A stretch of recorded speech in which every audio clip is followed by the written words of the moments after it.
দেখতে দেখতে 1 সপ্তাহ কেটে যায়। এই 1 সপ্তাহে আমি আরুষকে অনেকবার সত্যিটা বলার চেষ্টা করেছি, কিন্তু আফসোস আরুষ প্রতিবারই আমার কথা ইগনোর করে চলেছে। কেননা আমার মুখেই সে আগের দিনের কথা যেন তার সহ্য হয় না। কেননা আমি আগের কথা তুলতেই তার আমার করা সেই অপমান আর বিশ্বাসঘাতকতার কথা মনে পড়ে যায়। আমার বলা প্রত্যেকটা কথা তার কানে বাজতে থাকে, আর সেই দৃশ্য তার সামনে ভেসে ওঠে যে কিভাবে আমি তাকে ঠকিয়েছিলাম, যার ফলে ওর রাগ উঠে যায় আর আমার সাথে খারাপ ব্যবহার করে বসে।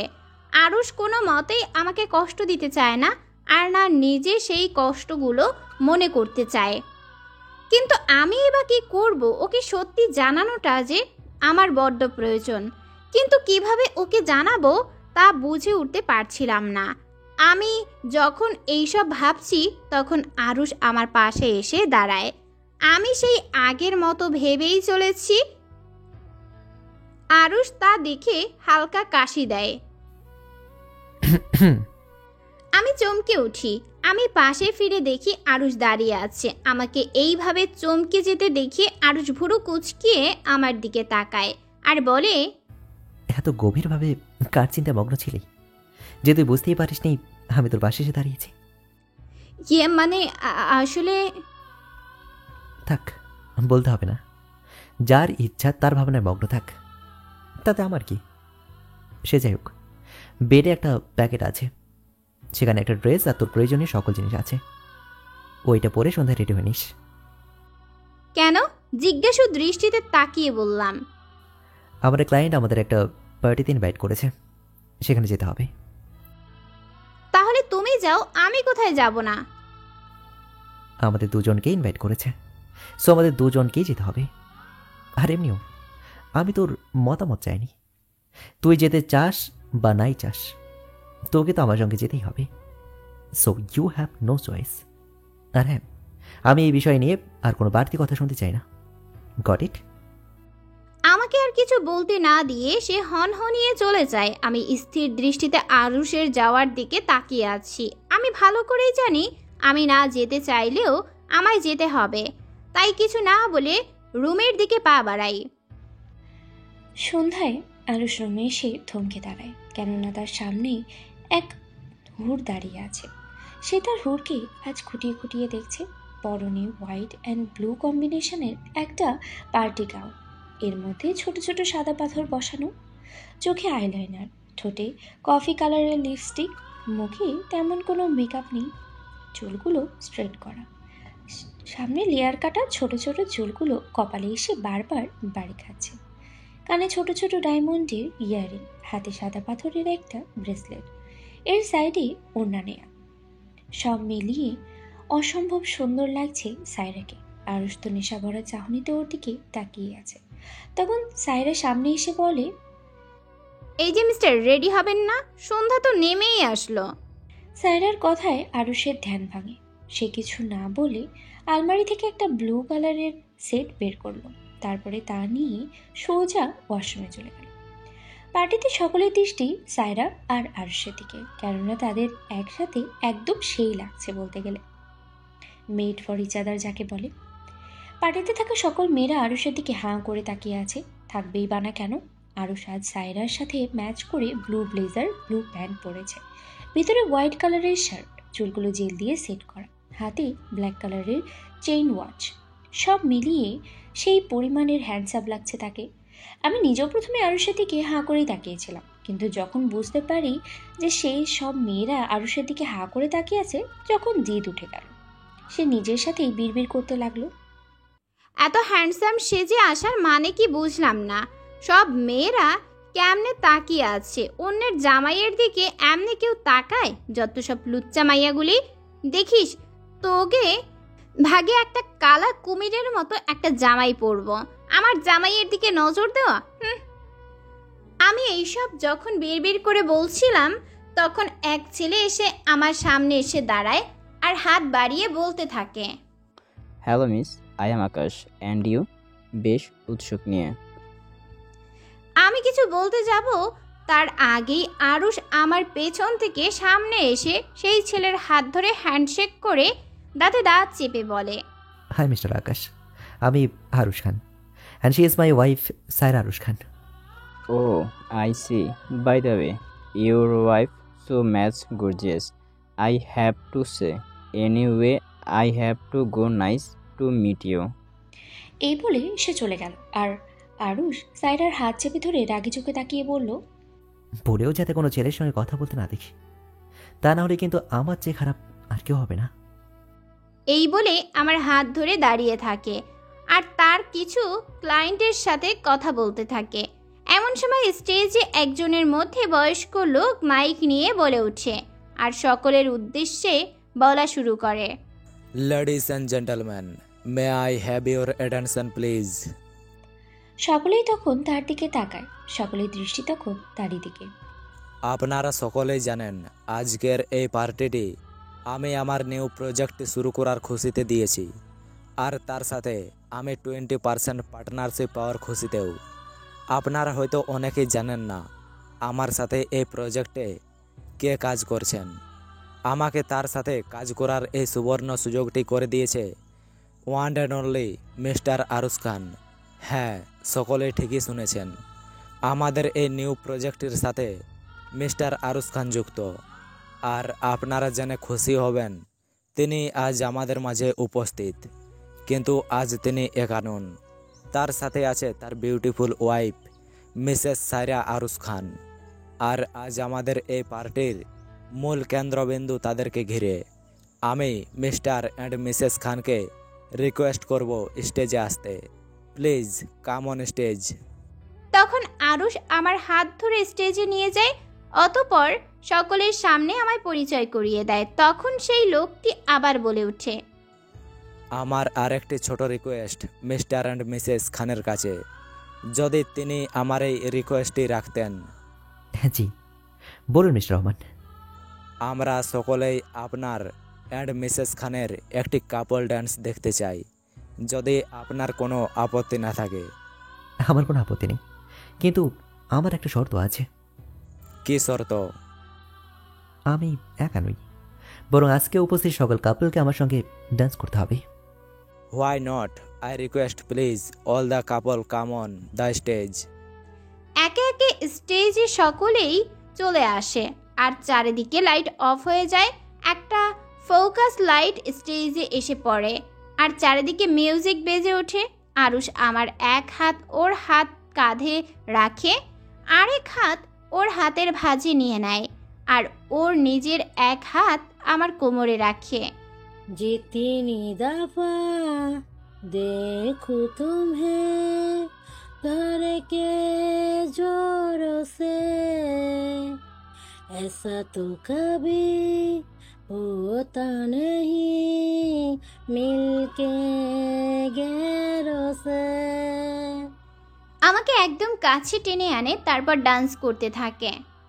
दूर जाना नहीं तुमको है कसम, खुद से ज्यादा तुम्हें चाहती है सनम। আমার এক আঙুল ধরে ঘুরিয়ে আবার আমায় নিজের সাথে চেপে ধরে। दूर जाना नहीं मुझसे है सनम, खुद से ज्यादा तुम्हें चाहती है सनम। আমাকে ঘুরিয়ে নেয়, তারপর আমাকে নিজের বুকের সাথে চেপে ধরে আর ডান্স করতে থাকে। दिल में जो भी है तेरा ही तो है, चाहो जो मांगे लो रोका किसने। আমার কোমর ধরে উঁচু করে ঘুরায়।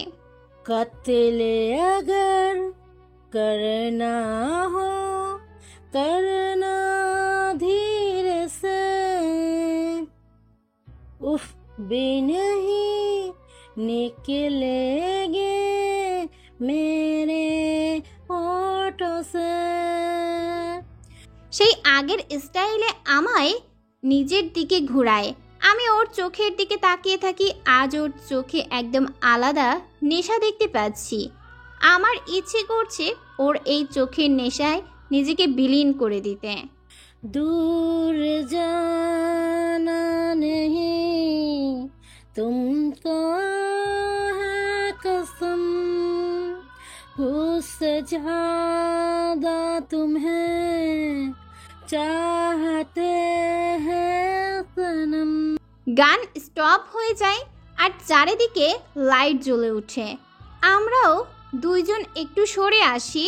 সকলে আমাদের তারিফ করতে থাকে, কিন্তু এর মধ্যেও যে একজোড়া চোখ আমাদের দিকে হিংস্রভাবে তাকিয়েছিল আর আমাদের উপর তীক্ষ্ণ দৃষ্টি নিক্ষেপ করছিল। আমরা যখন স্টেজ থেকে নেমে আসি তখন একটা ওয়েটারের সাথে আমি ধাক্কা খাই, যার ফলে আমার গাউনে পানি পড়ে যায়। আমি আরুষকে বলে ওয়াশরুমে চলে যাই একটা মুছতে, কিন্তু যেই না ওয়াশরুমে ঢুকতে যাব তখনই কেউ এসে আমার মুখ চেপে ধরে। আমি হাত ছোড়াছুড়ি করেও তার সাথে পেরে উঠছিলাম না। সে আমায় টেনে পিছনের গেট দিয়ে বাগানের দিকে নিয়ে যায় আর সেখানে গিয়ে আমায় মাটিতে ছুঁড়ে মারে। পুরো রুমে অন্ধকার বিরাজমান, এক থমথমে পরিবেশ। হালকা ফেরি লাইটের আলোতে সায়রাকে দেখা যাচ্ছে। চুলগুলো এলোমেলো অবস্থায় সে ফ্লোরে হাঁটু মোড়ে বসে মুখ লুকিয়ে কান্না করছে, আর তার দিকে একজোড়া রক্তিম চোখ তাকিয়ে আছে। ভীষণ লাল হয়ে আছে চোখ দুটো, যেন যে কেউ সেই চোখের দিকে তাকালে তার আত্মা শুকিয়ে যাবে। চোখ দেখে মনে হচ্ছে যে এখনই তার চোখ দুটি দিয়ে আগুনের বর্ষণ হবে। সেই চোখ দুটোর মালিক আর কেউ নয়, বরং আরুষ নিজেই। কি হয়েছে তাই ভাবছেন তো? তাহলে চলুন দেখে আসি আসলে কি হয়েছে। স্টেজ থেকে নেমে আসতেই আমি একটা ওয়েটারের সাথে ধাক্কা খাই, যার ফলে আমার গাউনে পানি পড়ে যায়। আমি আরুষকে বলে ওয়াশরুমে চলে যাই এইটা মুছতে, কিন্তু যেই না ওয়াশরুমে ঢুকতে যাব তখন কেউ এসে আমার মুখ চেপে ধরে। আমি হাত ছোড়াছুড়ি করেও তার সাথে পেরে উঠছি না। সে আমায় টেনে পিছনের গেট দিয়ে বাগানের দিকে নিয়ে যায় আর সেখানে গিয়ে আমায় মাটিতে ছুঁড়ে মারে। মাটিতে ছুঁড়ে মারার ফলে আমার হাত খানিকটা ছিলে যায়। আমি সেই দিকে তোয়াক্কা না করে সামনে তাকাই দেখি রুহান দাঁড়িয়ে আছে। আমি ওকে দেখে রেগে যাই আর উঠে গিয়ে ওর কলার ধরে টান দিয়ে বলি, কি সমস্যা, কি এরকম অসভ্যতার মানে কি? খানিকটা জোর গলায় বলে উঠল। রুহান নিজের কলার ছাড়িয়ে বলে, খবরদার আমার সাথে উঁচু গলায় কথা বলবেন না, তা না হলে এর পরিণতি খুব খারাপ হবে। কি করবে? হ্যাঁ, তুমি কি করবে? ফাঁকা গজাইছিস তাই না? এই ফাঁকা কিভাবে কাটতে হয় তা আমি ভালো করেই জানি। তুমি কি মনে করছো তোমাকে আমি শান্তিতে থাকতে দিব? কোনোদিনও না, তোদের দুইজনকে বরবাদ করে দিব আমি। অনেক হয়েছে, আর না। তোর এই ভালো মানুষের পিছনে লুকিয়ে থাকা নরপশুকে আমি সকলের সামনে তুলে ধরবই। তোর জন্য আমি আমার আরুষের কাছ থেকে এত দূরে, যেখানে আমার ওর ভালোবাসা প্রাপ্য সেখানে আমি আজ ওর ঘৃণা পাচ্ছি। শুধুমাত্র তোর জন্য আজ আমি আরুষকে সব বলে দিব। রুহান এক মুচকি হেসে বলে, তোর কথা শুনলে শোনাস। আমি কিছু বুঝে ওঠার আগেই রুহান আমায় জড়িয়ে ধরে আর একদিক দিয়ে আমার মাথা ওর বুকের মধ্যে জড়িয়ে ধরে, যার ফলে আমি কিছু বলতে পারছিলাম না। আর যেভাবে ধরেছে তার ফলে আমি নড়তেও পারছিলাম না। রুহান এইবার বলতে শুরু করে, তুমি আমায় এত ভালোবাসো তা আমার জানা ছিল না। তুমি যে আমায় ছাড়া এক মুহূর্ত থাকতে পারবো না, তুমি যে আমায় ছাড়া এক মুহূর্ত থাকতে পারো না, তাই তো সুযোগ বুঝে আজ এই পার্টিতে তুমি আমার সাথে টাইম স্পেন্ড করবে বলে আসতে বললে। আচ্ছা, এইভাবে আর কতদিন লুকিয়ে লুকিয়ে দেখা করব বলো? আমার যে আর সইছে না। কবে তুমি আরুষকে দিয়ে প্রপার্টির সব পেপার সাইন করিয়ে সব সম্পত্তি নিজের নামে করাবে আর আমার কাছে চলে আসবে? আমি কিছু বুঝতে পারছি না রুহান কি বলছে না বলছে আর কেনই বা বলছে। আমি সব বুঝে ওঠার আগেই কেউ এসে এক ঝাটকায় আমাকে রুহানের কাছ থেকে আলাদা করে ফেলে। আর আমার গালে সজোরে থাপ্পড় বসিয়ে দেয়। আমি সামনে তাকিয়ে দেখি আরুষ রক্তিম চোখে আমার দিকে তাকিয়ে আছে। আমি কিছু বলার আগেই আরুষ রুহানকে পিটাতে শুরু করে আর বলতে থাকে, তোর সাহস কিভাবে হলো স্যারের কাছে আসার? আজ তো তোকে আমি মেরেই ফেলবো। এই বলে মারতে থাকে। সকলেই মারামারির আওয়াজ শুনে বাগানে চলে আসে আর অনেক কষ্টে আরুষকে ছাড়ায়। আরুষ এখনো রাগে ফুঁসতে আছে। আমি নির্বাকের মতো সব দেখছি। কি থেকে কি হচ্ছে আমি কিছুই বুঝতে পারছিলাম না। তখন আরুষ আমায় সকলের সামনে টানতে টানতে নিয়ে আসে আর আমায় গাড়িতে ছুঁড়ে মেরে ফুল স্পিডে গাড়ি চালাতে থাকে। কিছুক্ষণ আগে সায়রা লেট হচ্ছিল দেখে আরও সায়রাকে খুঁজতে ওয়াশরুমে যায়, কিন্তু সেখানে না পেয়ে সে ঘাবড়ে যায় আর সায়রাকে খুঁজতে থাকে। একটা ওয়েটারকে জিজ্ঞেস করলে বলে সে না সায়রাকে বাগানের দিকে যেতে দেখেছে, তাই আরুষও বাগানের দিকে যায় আর সামনে যেতে দেখে রুহান সায়রাকে জড়িয়ে ধরে দাঁড়িয়ে আছে, যা দেখে আরুষের মাথা গরম হয়ে যায়।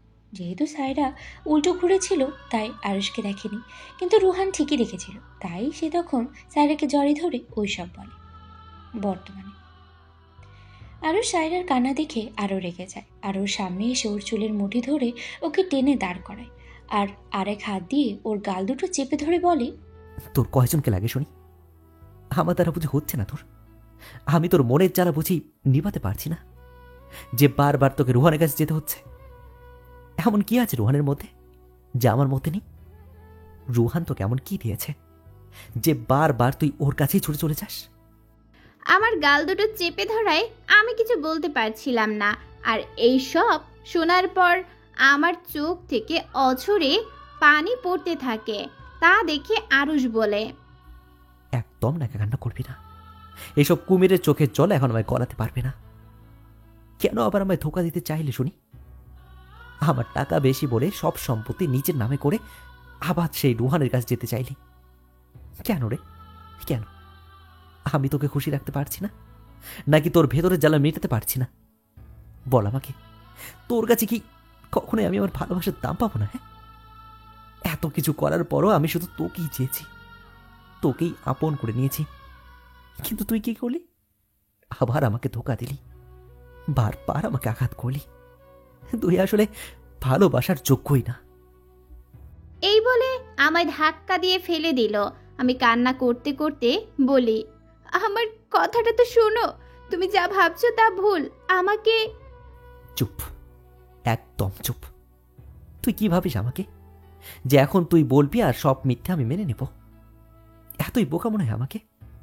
যা দেখেছি নিজের চোখে দেখেছি, আর যা শুনেছি নিজের কানে শুনেছি। আসলে এতে তোর কোনো দোষ নেই, সব দোষ আমারই। আমি এক চরিত্রহীনা মেয়েকে ভালোবেসেছি, যার কিনা চরিত্রের কোনো ঠিক নেই, যার নাকি একজনকে দিয়ে হয় না, তার তো 4-5 জন লাগে। নিজের দেহকে তো সবার মাঝে বিলীন করতে ভালো লাগে। যত সব চরিত্রহীনা জানি কোথাকার। একটা মেয়ে সব সহ্য করতে পারে, কিন্তু নিজের চরিত্র নিয়ে কোনো কথা সহ্য করতে পারে না। সায়রাও পারেনি। সায়রা এসব শুনে আর নিজেকে ধরে রাখতে পারল না। সে আরুষের সামনে গিয়ে ওর গালে সজোরে একটা থাপ্পড় মারে। সায়রা শরীরের আগে থরথর করে কাঁপছে। আরুষ থাপ্পড় খেয়ে রেগে সায়রাকে কিছু বলতে যাবে, তার আগেই সায়রা আবার আরুষের গালে একটা থাপ্পড় বসিয়ে দেয় আর চিৎকার করে বলে, ব্যাস, আর না, অনেক বলেছো তুমি। আমার চরিত্র নিয়ে আর একটা কথা আমি সহ্য করব না। আমার চরিত্র নিয়ে কথা বলার তোমার কোনো অধিকার নেই। ভালোবাসি বলে এই না তুমি যা বলবে তা আমি চুপচাপ সহ্য করব। আরে জানো কি তুমি আমি এইসব কেন করেছি? কেন তোমায় দূরে করেছি? কেন তোমায় কষ্ট দিয়েছি? কিছুই তো জানো না। তোমায় যা দেখিয়েছি তাই বিশ্বাস করেছো। এর পিছে থাকা সত্যি তুমি কখনো জানতেও চাও নাই। কতবার বলতে চেয়েছি, কিন্তু তুমি তো শুনতে নারাজ। আরুষ আর সায়রা এর এমন জোরে জোরে কথা বলার ফলে আরুষের বাবা মা ওদের রুমের সামনে এসে হাজির হয় আর দরজা ধাক্কাতে থাকে, কিন্তু ওরা কেউ খোলে না। উল্টো আরো জোরে আরুষের গলা ভেসে আসে। কি বলবি তুই? হ্যাঁ, কি বলবি? তোর বলার মতো কিছু আছে নাকি? আর কিসের সত্যি কথা বলছিস তুই? কোনো সত্যি নেই এইখানে। এইটাই সত্য যে তুই চরিত্রহীনা। ব্যাস, আজ তুমি চুপ থাকবে আর আমি বলবো। অনেক সহ্য করছি, আর না। জানতে চাও কেন করেছিলাম সেই দিন এমন? তাহলে শোনো, তোমার জন্য করেছিলাম সব সেই দিন। তোমাকে ওই রুহানের হাত থেকে বাঁচানোর জন্য এইসব করেছিলাম আমি।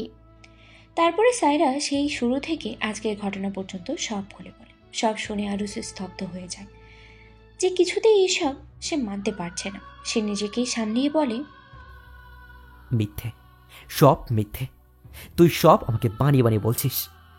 নিজেকে এত নিচু করো না যে পরে নিজের সাথে নিজের চোখ না মেলাতে পারো। এমন না হয় অনুতাপের আগুনে তুমি জ্বলে পুড়ে ছারখার হয়ে যাও। আমার কথা মানো না মানো, এটাই সত্যি। আমার কাজ ছিল তোমায় সত্যি জানানো, তা আমি জানিয়ে দিয়েছি। এখন আমার আর কোনো দায়বদ্ধতা নেই। তোমায় আর আমার মতো চরিত্রহীনার চেহারা দেখতে হবে না। চলে যাচ্ছি আমি আজীবনের জন্য। এই বলে সায়রা গেট খুলে আরুষের বাবা মায়ের সামনে দিয়ে হনহনিয়ে চলে যায়। আরুষের বাবা মা অনেক ডাকার পরেও শুনেনি, তাই তারা আরুষের কাছে যায়। গিয়ে দেখে আরুষ মূর্তির মতো দাঁড়িয়ে আছে। আরুষের মা আরুষকে জিজ্ঞেস করতে থাকে কি হয়েছে, কিন্তু আরুষের কোনো হেলদোলি নেই। আরুষের মা আরুষকে ধাক্কা দিতেই আরুষের হুঁশ আসে, আর সে কিছু না বলে বাইরে সায়রার পিছনে চলে যায়।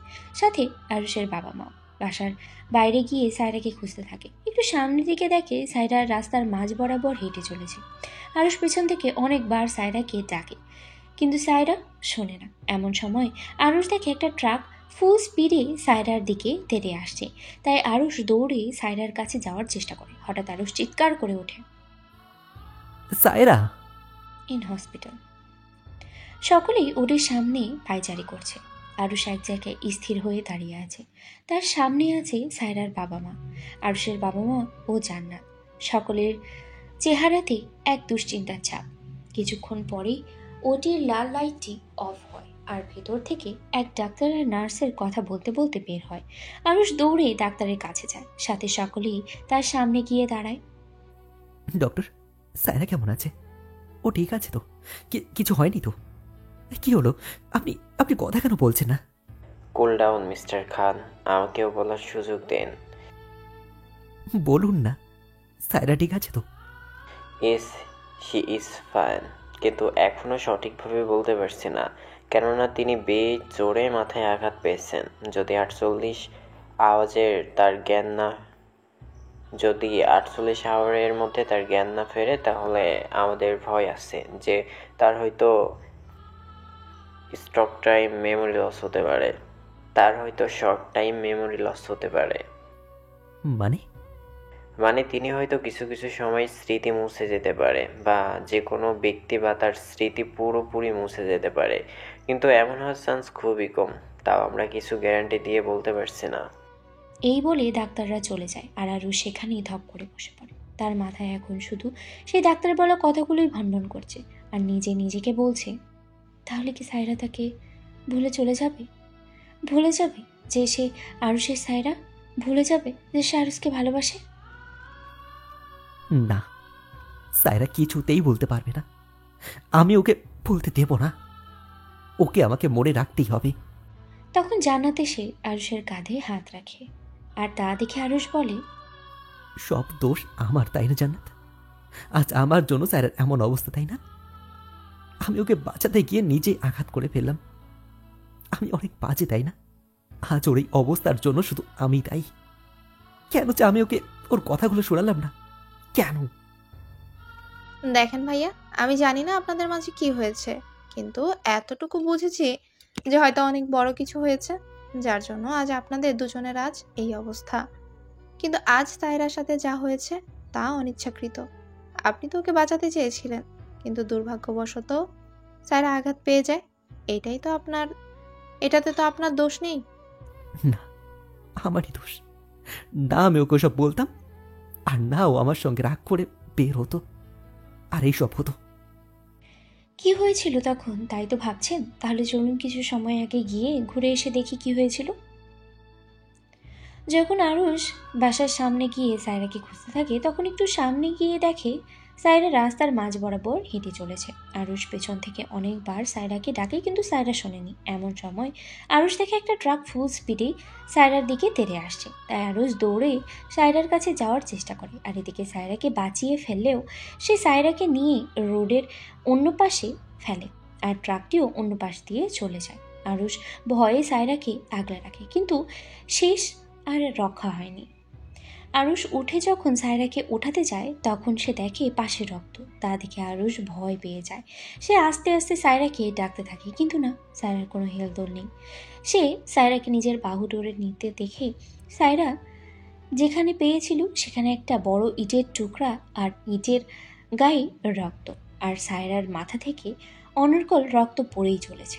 আরুষের বুঝতে দেরি নেই কি হয়েছে। তখন আরুষ চিৎকার করে বলে ওঠে, সায়রা, সায়রা, এ চোখ খোলো, এই সায়রা। তখন আরুষের বাবা মা আসে, আর সায়রার এমন অবস্থা দেখে তাড়াতাড়ি ওকে নিয়ে হসপিটালের জন্য রওনা দেয়। যা হওয়ার হয়ে গেছে, তা তো এখন আমরা বদলাতে পারবো না। এখন আল্লাহ বাদে কেউ আমাদের সাহায্য করতে পারবে না। এই কথা শুনে আরুষ আর দেরি না করে উজু করতে চলে যায়, আর হসপিটালে নামাজ ঘরে গিয়ে নামাজ পড়তে থাকে। মোনাজাতের সময় চিৎকার করে কান্না করতে থাকে, আর আল্লাহর নিকটে সায়রাকে ভিক্ষা চাইতে থাকে। আরুষের এমন পাগলামো দেখে সবার চোখেই পানি চলে আসে। 18 ঘন্টার মাথায় সায়রার জ্ঞান ফিরে আসে। সকলেই আল্লাহকে শুকরিয়া আদায় করে। আরুষের খবর পাওয়ার সাথেই আল্লাহকে শুকরিয়া আদায় করে এবং দ্রুত সায়রার কাছে যায়। সায়রা আস্তে আস্তে চোখ খুলে চারিদিকে সকলকে দেখে উঠে ঘিরে দাঁড়িয়ে আছে তাকে। সকলেই একে একে সায়রাকে এইটা সেটা জিজ্ঞেস করে। সায়রা হুম হ্যাঁ করে জবাব দেয়। আরুষ দূর থেকে দাঁড়িয়ে সায়রাকে দেখছিল। একে একে সকলেই বেরিয়ে যায়। সায়রা দরজার দিকে তাকাতেই আরুষকে দেখতে পায়। সে আরুষকে দেখে মুখ ঘুরিয়ে নেয়। আরুষ ধীর পায়ে সায়রার দিকে যায়। একটা চেয়ার টেনে সায়রার সামনে বসে। ওর হাত দুটো নিজের হাতের ভাঁজে নেয়। সায়রা এখন অন্যদিকে মুখ করে শুয়ে আছে। কি আমার দিকে তাকাবে না? কথা বলবেন আমার সাথে? সায়রা অবাক হয়ে আরুষকে দেখছে, কেননা আরুষ আজ প্রথমবার ওকে তুমি করে বলছে। কিন্তু অতঃপর নিজেকে সামলিয়ে আবার অন্যদিকে মুখ ঘুরিয়ে নেয়। আমি জানি আমার কোনো ক্ষমা নেই। আমি তোমার কাছে ক্ষমা চাইব না। তুমি আমাকে শাস্তি দাও, কিন্তু তা আমার কাছে থেকে। আমি তোমার দেওয়া সকল শাস্তি মাথা পেতে নেব। তুমি আমাকে শাস্তি দাও, কিন্তু আমাকে ছেড়ে যেও না প্লিজ। আমি বাঁচবো না তোমাকে ছাড়া। তুমি আমায় চোখের সামনে যা দেখেছি, যা বলেছ, আমি তাই বিশ্বাস করেছি। কিন্তু তার পেছনে লুকিয়ে থাকা সত্যটা আমি বুঝতে পারিনি তোমার ভালোবাসা। Sorry for that. তুমি আমাকে বারবার সত্যি বলতে চেয়েছো, কিন্তু আমি শুনতে চাইনি। প্রত্যেকবার আমি তোমাকে অপমান করেছি, তোমার ভালোবাসাকে মিথ্যে বলেছি। মাফ করে দিও। না আছে তোমার প্রতি অভিমান, না আছে রাগ, না আছে অভিযোগ। দোষ তো আর তোমার না, আমার। আমি এই তোমায় নিজের থেকে বেশি ভালোবেসেছিলাম, তাই তো আজকে আমার তার মূল্য দিতে হচ্ছে। আমি নিজেই ভেঙে গেছি। আমি নতুন করে সব শুরু করতে চাই, কিন্তু তা তোমার সাথে না, নিজের মতো করে। আমি আর সবার মতো স্বার্থপর হতে চাই না। নিজের জন্য ভাবতে চাই।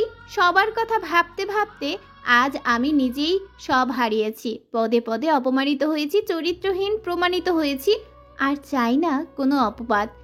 তুমি আমার কাছে থাকলে আমার সেই কথাগুলো বারবার তাড়া করে, আমাকে আরো কষ্ট দেয়।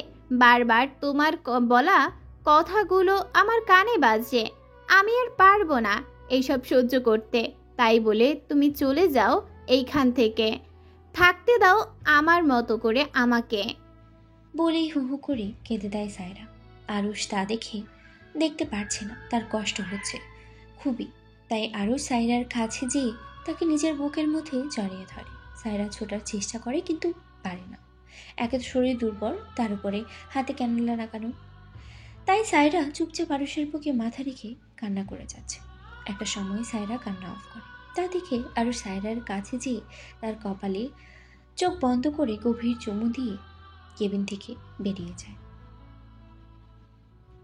সূর্য অস্ত গিয়েছে, চারিদিকে অন্ধকার ছড়িয়ে দিয়েছে।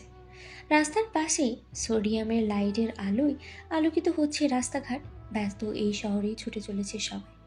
সকলেই সকলের কাজে ব্যস্ত, কারো সময় নেই কাউকে দেখায়। পার্কের এক বেঞ্চে বসে আছে আরুষ, মাথায় দুটো হাত চেপে। চোখ দিয়ে অনবরত পানি পড়েই চলেছে।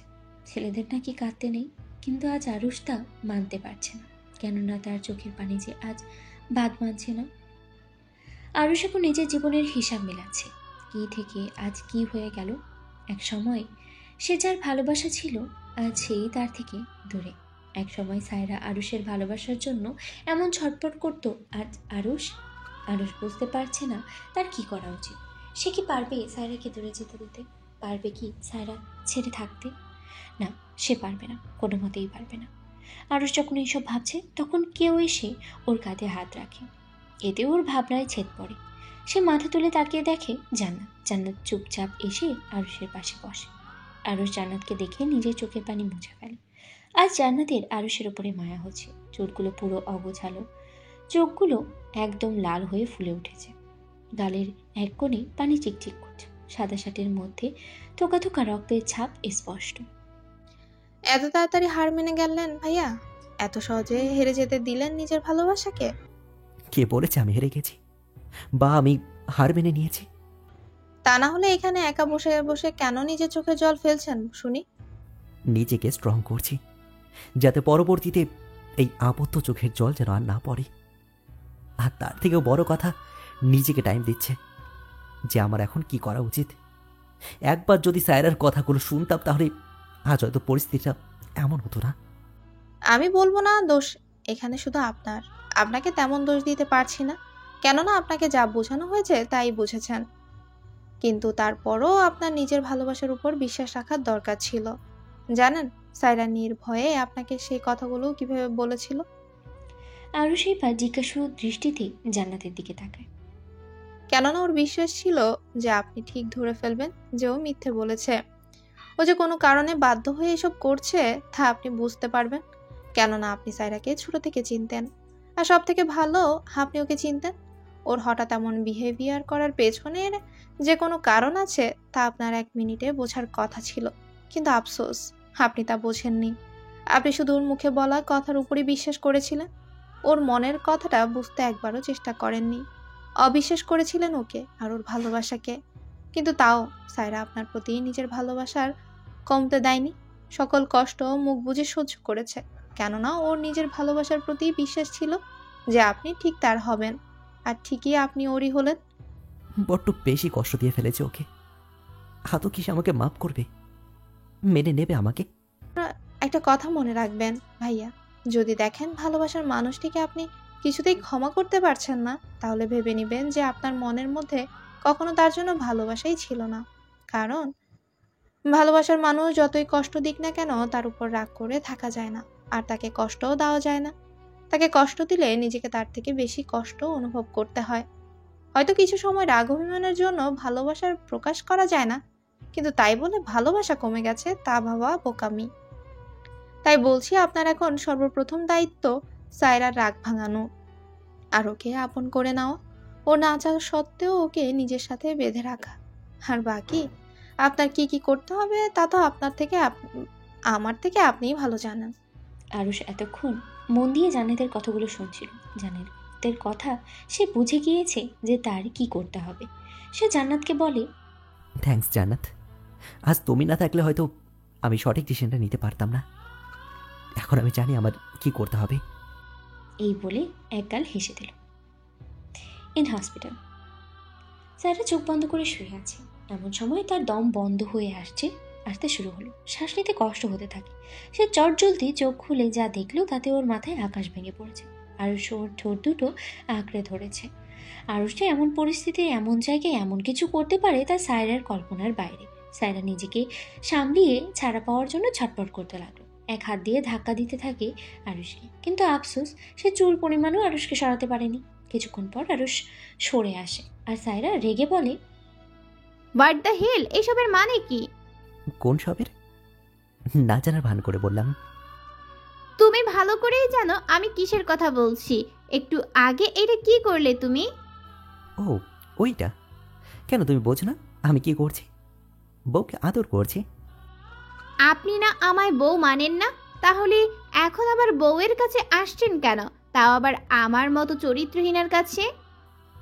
হুম, তুমি চরিত্রহীনা নও, বরং তুমি তো ফুলের মতো পবিত্র। তোমার সাথে কারো তুলনা হয় না। আর হ্যাঁ, কে বলেছে আমি তোমাকে বউ মানি না? আমি তো মনে প্রাণে শিরায় উপশিরায় ধমনী, হৃৎপিণ্ড, কলিজা, হাত পা, কান, চোখ, গলা সব কিছু দিয়ে শুধু তোমাকেই আমার বউ মানি। কিন্তু আমি এখন তোমাকে স্বামী হিসেবে মানি না, so stay away from me, got it? No, I don't got it. তুমি মানো আর না মানো, আমি তোমার স্বামী আর তুমি আমার বউ। আর তুমি বললেই হলো নাকি? আমি যা বলবো তাই হবে, বুঝলে? এখন সরো তো, শুতে দাও, অনেক ঘুম পাচ্ছে। সায়রা অবাক হয়ে বলে, সরব মানে? মানেটা হচ্ছে সরো, আমি তোমার সঙ্গে ঘুমাবো। পাগল হয়ে গিয়েছো? এই বেডে তুমি আর আমি একসাথে কিভাবে ঘুমাবো? সোফা আছে, সোফায় ঘুমাও। আর তার থেকেও বড় কথা, তুমি এইখানে ঘুমাবে কেন? বাসায় যাও, নিজের বেডে গিয়ে ঘুমাও। বাসায় তো বউ নেই, আর আমার যে বউ ছাড়া ঘুম আসে না। ঢং, যাও তো এখান থেকে। আরুষ আর কিছু না বলে ধপ করে সায়রার পাশে শুয়ে পড়ে। তা দেখে সায়রা চেঁচিয়ে ওঠে, আরে আরে কি করছো? বেড থেকে নামো বলছি, নামো। হুম, নামবো না। এই বলে আরুষ আলগাভাবে সায়রাকে জড়িয়ে ধরে, যাতে হাতের ক্যানেলায় ব্যথা না পায়। সায়রা বকবক করতেই থাকে, কিন্তু আরুষের এতে কোনো ভ্রুক্ষেপ নেই। একসময় সায়রা ক্লান্ত হয়ে চুপ হয়ে যায় আর ঘুমিয়ে পড়ে। আরুষ সায়রার কোনো সারা শব্দ না পেয়ে মাথা তুলে দেখে সায়রা ঘুমিয়ে আছে। তা দেখে আরুষ বলে, তুমি চাও আর না চাও, থাকতে তো তোমাকে আমার সঙ্গেই হবে। একবার তোমাকে নিচের থেকে দূর করে ভুল করেছি, সেই ভুল আমি দ্বিতীয়বার করছি না। চিন্তা করো না জান, খুব জলদি আমি সব কিছু ঠিক করে দেব, প্রমিস। এই বলে সায়রার কপালে এক ভালোবাসার স্পর্শ এঁকে আবার ওকে জড়িয়ে ধরে শুয়ে পড়ে। এক অন্ধকার রুমে রুহানকে চেয়ারের সাথে বেঁধে রাখা হয়েছে। রুহান বারবার বাঁধনগুলো খোলার চেষ্টা করছে, কিন্তু প্রতিবারই তার চেষ্টা বিফলে যাচ্ছে। বারবার বলছে, কেউ আছেন? আমাকে এখানে কেন আনা হয়েছে? কি চাই আপনাদের? কিন্তু কারো কোনো সারা শব্দ নেই। রোহান যেই বাঁধনগুলোর সাথে অনেকক্ষণ ধস্তাধস্তি করার পরেও যখন কোনো কাজ হলো না, তখন সে হাল ছেড়ে দিয়ে চুপচাপ বসে থাকে আর অপেক্ষা করতে থাকে কারো আসার। প্রায় কিছুক্ষণের মধ্যে রুহানের অপেক্ষার প্রহর শেষ হয়। দরজা ঠেলে কেউ রুমে প্রবেশ করে। দরজা খোলার শব্দে রুহান সামনে তাকায়, কিন্তু এতক্ষণ অন্ধকারে থাকার পরে বাইরে আলো তার সহ্য হচ্ছে না। সে চোখ খিচে বন্ধ করে ফেলল। পায়ের কদমের আওয়াজ ধীরে ধীরে বাড়তে থাকে। রুহান বুঝতে পারে কেউ একজন তার দিকে এগিয়ে আসছে। হঠাৎ একটি কণ্ঠ তার কানেই ভেসে আসে। কেমন লাগছে এখানে? রুহান অনেক কষ্টে চোখ দুটো খুলে বলে, কে আপনি? কি চাই আপনার? কেন এনেছেন আপনি আমাকে এখানে? ছেড়ে দেন বলছি। আপনি হয়তো জানেন না আমি কে আর আমি কি কি করতে পারি। আমি ভালো করে জানি তুই কে আর তুই কি করতে পারিস। আর রইল, তোকে এখানে কেন এনেছি তা তুই একটু পরে জানতে পারবি। মানে কি বলতে চাইছেন আপনি? আর কে আপনি? আমি কি বলতে চাইছি তা তুই ভালো করেই বুঝতে পারছিস। আর জানতে চাস আমি কে, তাই না? তো শুনে রাখ, আমি তোর জম।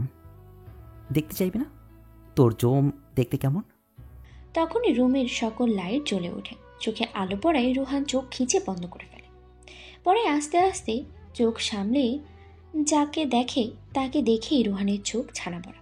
কেননা সামনে আর কেউ না, আরুষ দাঁড়িয়ে আছে, তাও আবার তার দিকে অগ্নিদৃষ্টিতে তাকিয়ে, যেন এখনই ওর চোখ দিয়ে আগুন ঝরে পড়বে। আরুষকে এইভাবে দেখে ভয়ে রুহানের গলা শুকিয়ে যায়, কপালে বিন্দু বিন্দু ঘাম জমতে শুরু করে। রুহান নিজেকে কোনো মতেই সামলে বলে, এইসব কি হচ্ছে আরুষ? আমায় তুই কেন এখানে এভাবে বেঁধে রেখেছিস? যেতে দে আমায়। তোকে এখানে একটা বিশেষ কারণ আনা হয়েছে। কি কারণ? আরে আরে, তুই এত ঘুমাচ্ছিস কেন? আজ তো এত গরমও নয়, তার উপর রুমে তো ফ্যান চলছেই।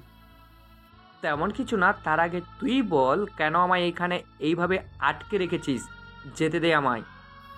ও তাই তো, তোকে এখানে কেন এনেছি তাই না? মনে পড়েছে, তোকে তোর সকল অপকর্মের শাস্তি দিতে। আসলে তোর পাপের খাড়াটা পূর্ণ হয়েছে, তাই তোকে এখন শাস্তি পেতেই হবে। কি বলছিস এইসব? কিসের শাস্তি? কিসের কি? রুহানের এমন কথায় আরুষ রেগে যায় আর ধাপ করে রুহানের হাতের উপরে নিজের হাত দুটো চাপ দিয়ে বলে, কিসের কি তাই না? এত ইনোসেন্ট কীভাবে সাজতে পারিস তুই, যেন তুই কিছুই করিসনি? কেন করলি তুই এসব আমার স্যারের সঙ্গে? কেন আলাদা করলি আমাদের, বল? হঠাৎ রুহান হু হু করে হেসে ওঠে আর তারপরে বলে, তাহলে শেষ পর্যন্ত সায়রা তোকে সত্যিটা বলেছে? কিন্তু তাতেও কি, আমার যা করার ছিল আমি করে ফেলেছি। তোদের দুইজনের মাঝে এত ভুল বুঝাবুঝি সৃষ্টি করেছি যে এখন সম্পর্কে ফাটল ধরে দিয়েছি। আরুষ রুহানের হাত দুটো আরও চেপে ধরে বলে, কেন করলি এমন, বল? কেন করলি এমন? করার নেই, ওরকম হবে। শুধুমাত্র তোর আর সায়রা থেকে প্রতিশোধ নিতে। তোর জন্য আমি সায়রাকে নিজের করতে পারিনি, নিজের করে পাইনি। সেই কলেজ লাইফ থেকে আমি ওকে ভালোবাসি, কিন্তু ও তোকে ভালোবাসতো। তুই বাদে অন্য কাউকে পাত্তা দিত না, সেই জন্য ও আমায় পাত্তা দেয়নি, ইগনোর করেছে আমায়। রোহান চৌধুরীকে ইগনোর করেছে, সে ভাবা যায়? এইটা আমার ইগোতে লাগে, তাই চেয়েছিলাম ওকে পটাতে, তাই তোর সাথে বন্ধুত্বের নাটক করি। কিন্তু যখন আমি ওকে প্রপোজ করি তখন তুই আর সায়রা মিলে আমায় পুরো ভার্সিটির সামনে অপমান করলি আর আমায় মারলি। তখনই জেদ চেপে বসেছিল যে তোকে আর সায়রাকে আমি আলাদা করে রাখবই। তাই তো আমি সায়রাকে ভয় দেখাই যে যদি ও আমার কথা না মানে তাহলে আমি তোকে শেষ করে ফেলবো। আর সায়রা মেনেও যায়, সক্ষম হই তোদের আলাদা করতে। কিন্তু তাতেও আমার মন ভরেনি। আমার যে তখন সায়রার উপর প্রতিশোধ নেওয়ার শেষ হয়নি। তাই তো ওকে নিজের করতে চেয়েছিলাম আর নিজের কাছ থেকে শাস্তি দিতে চেয়েছিলাম। কিন্তু মাঝে তুই এসে আবার সায়রাকে কেড়ে নিলি। তাই তো তোদের দুইজনকে আবার আলাদা করার চেষ্টা করি আর তোর কানে ওর নামে বিষ দিতে থাকি। তোকে তো আমি। এই বলে আরুষ রুহানকে ছেড়ে দিয়ে একটা স্টিক হাতে নেয় আর ওইটা দিয়ে রুহানকে ইচ্ছা মতো পেটাতে থাকে আর বলতে থাকে, আজ তোর জন্য আমরা দুজন এত কষ্ট পাচ্ছি। তোর জন্য আমি আমার সায়রাকে এত কষ্ট দিয়েছি, ওকে ভুল বুঝেছি, ওর সঙ্গে বাজে বিহেভ করেছি। তোকে তো আমি ছাড়বো না, আজ তো তোকে আমি মেরে ফেলবই। এই বলে আবারও মারতে থাকে। মারতে মারতে একসময় ওকে রক্তাক্ত করে ফেলে।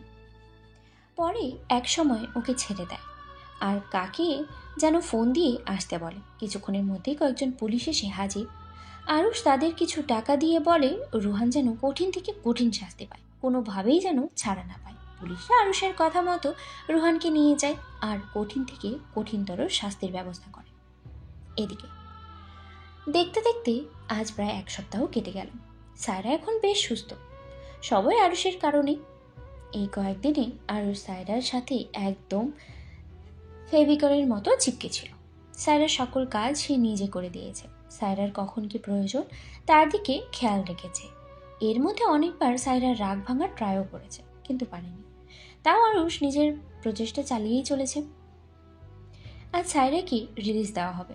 আরুষ সকল ফর্মালিটি পূরণ করে সায়রার কেবিনে আসে। তারপর সায়রাকে নিজের সাথে নিয়ে যেতে নিলে সায়রা তার সাথে যেতে মানা করে দেয়।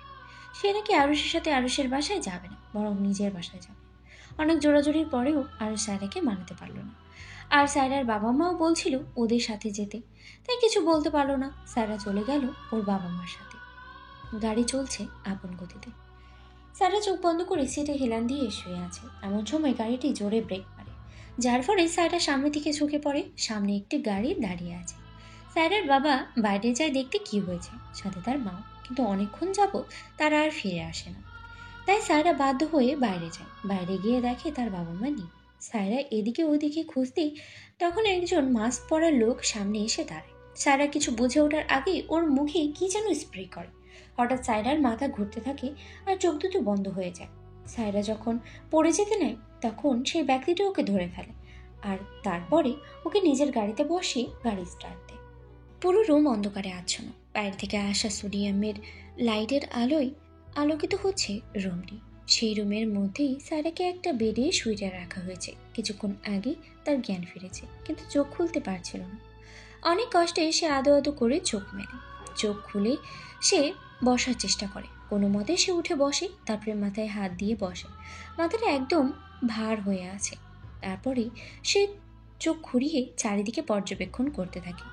অন্ধকার হওয়ায় তেমন বোঝা যাচ্ছে না। বাইরে আবছা আলোতে এতটুকু বুঝতে পারছে সে কোনো রুমের মধ্যে আছে। সায়রা মনে করার চেষ্টা করতে থাকে সে এখানে কিভাবে এলো। তখন তার মনে পড়ে সে তো ওর বাবা মার সাথে বাসায় যাচ্ছিল। পরে রাস্তায় কিছু লোক এসে তাদের ঘিরে ধরে, আর পরে কি হয় তা তার মনে নেই।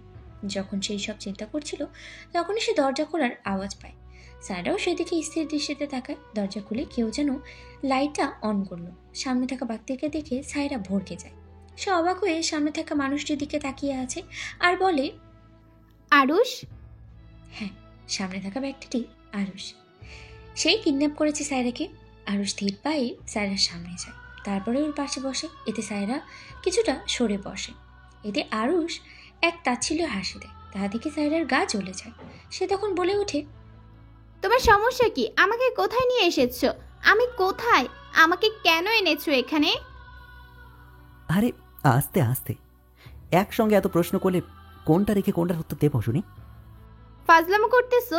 কোথায় আমি, আর কেন আনছো আমায় এখানে? কোথায় এনেছি তা তো জানি না, বাট কেন এনেছি এটা বলতে পারি। আরুষ সায়রার দিকে একটু ঝুঁকে একটা মিষ্টি হাসি দিয়ে বলে, আমি তোমাকে এখানে হানিমুন করতে এনেছি। যেহেতু আমাদের হানিমুনটা করা হয়নি, তাই ভাবলাম হানিমুনটা আগে সেরে ফেলি। কি বলো? চোখটা টিপ দিয়ে বললাম। মজা করতেছো আমার সাথে? আর এইসব করে কি প্রমাণ করতে চাইতেছো যে তুমি আমায় অনেক ভালোবাসো? প্রমাণ করতে চাইবো কেন? আমি তো তোমাকে ভালোবাসি। ভালোবাসো? ভালোবাসলে আমার কথাগুলো শুনতা, আমায় ভুল বুঝতা না, আমায় এমন চরিত্রহীনা বলতে পারতা না। এইসব এই জন্যই তো করতেছো, যাতে তোমার কাছে ফিরে আসি। তাহলে শুনে রাখো, আমি আর ফিরছি না তোমার কাছে। কেননা তোমার সাথে আমার মতো চরিত্রহীনা মেয়েকে মানায় না। সে যাই হোক, আমি এখন বাসায় যাব, যেতে দিন আমায়। এই বলে বেডে থেকে রেগে তাড়াতাড়ি করে নামতে লাগলো সায়রা। এতক্ষণ আরুষ চুপ করে নীরব দৃষ্টিকের মতো সায়রার সব অভিযোগ শুনছিল, কিন্তু এখন সায়রাকে উঠতে দেখে তাড়াতাড়ি করে তার হাত টান দিয়ে তাকে বেডে বসিয়ে তার হাতগুলো নিজের হাতের মধ্যে নিয়ে করুণভাবে বলে, সরি জান, আই এম সো সরি। আমি জানি আমি অনেক বড় অপরাধ করেছি, আর আমার অপরাধের এত সহজে ক্ষমা নেই, সেটাও জানি। কিন্তু আমাকে একটা সুযোগ দাও। আমি এবার তোমাকে কোনো অভিযোগের সুযোগ দেব না, প্রমিস করছি। আর কোনো কষ্ট দেব না, অবিশ্বাসও করব না, সব সময় তোমাকে আঁকলে রাখবো। প্লিজ আমাকে আর একটিবার সুযোগ দাও, প্লিজ। সায়রা আরুষের এমন করুণ চাহনিতে নিজেও আরো দুর্বল হয়ে যাচ্ছে। দুর্বল না হয়ে উপায় কই? সে যেই আরুষের প্রতি আগে থেকেই দুর্বল।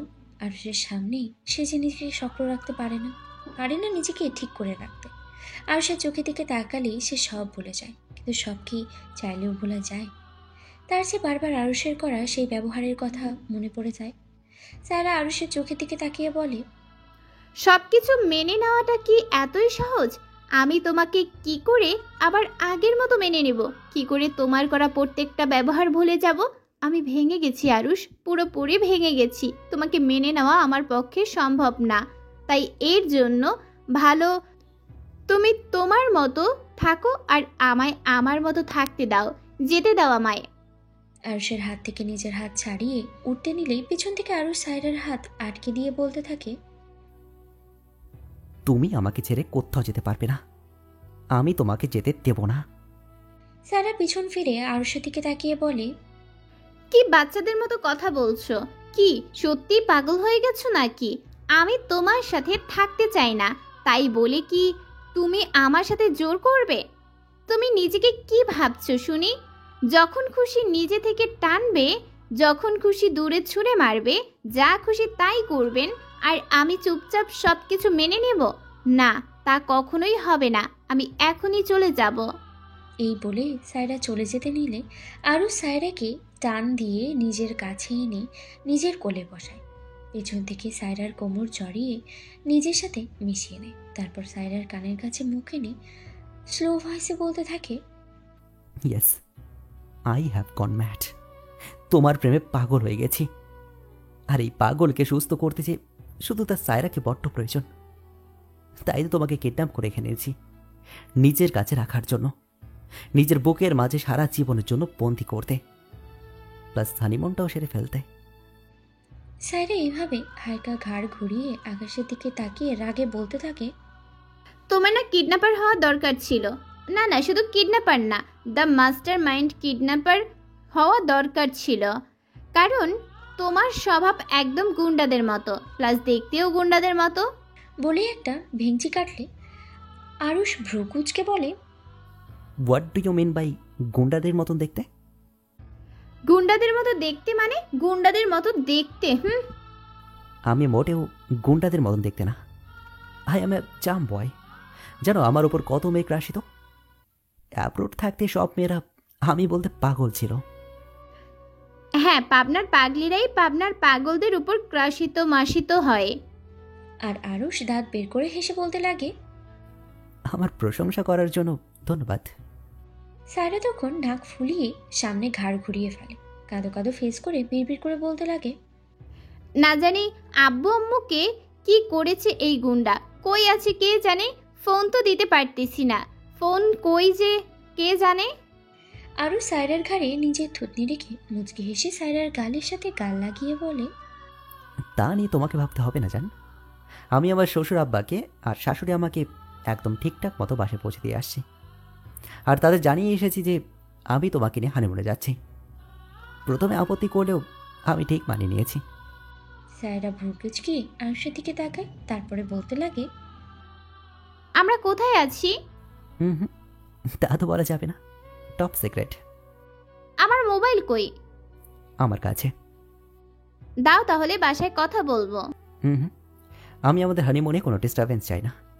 আর এমনিও ফোন আমার কাছে আর আমার কাছেই থাকবে, কারণ আপনার কাছে থাকলে আমার থেকে পালানোর চেষ্টা করবেন, যা আমি চাই না। সায়রা বিড়বিড় করে বলতে থাকে, গুন্ডা জানি কোথাকার। তোমার জামাই এই। হ্যাঁ, আমাকে যে এইখানে আনলা ভালো কথা, কিন্তু এখন আমি পরবোটা কি? জামা কাপড় তো কিছুই আনি নাই, এখন ফ্রেশ হয়ে কি পরবো শুনি? কেন, বার্থ টাওয়াল আছে না, ওইটা পরে থাকবা। আমিই তো, আমার সামনে আর কিসের লজ্জা শরম? কি? এত জোরে চিৎকার দেওয়ার কি আছে? কানের পর্দা তো ফাটিয়ে দেবে। আমি তো জাস্ট মজা করছিলাম।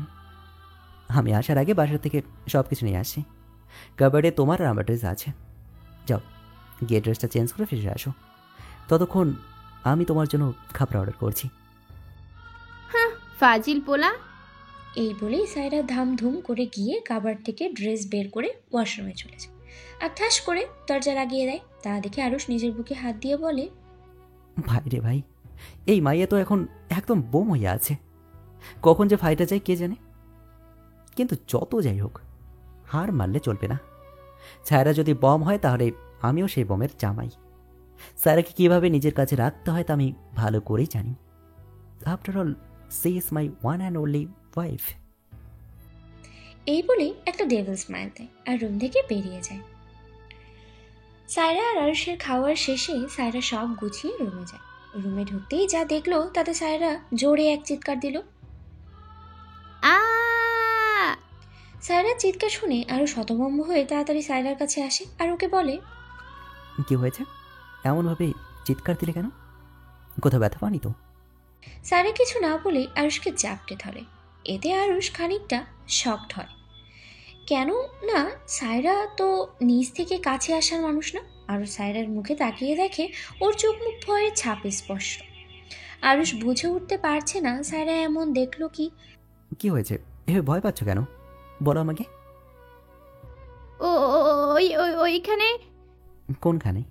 আঙুল দিয়ে সামনের দিকে ইশারা করে। আরুষ সেখানে তাকায় আর বোঝার চেষ্টা করে আসলে কি দেখে সায়রা এত ভয় পাচ্ছে।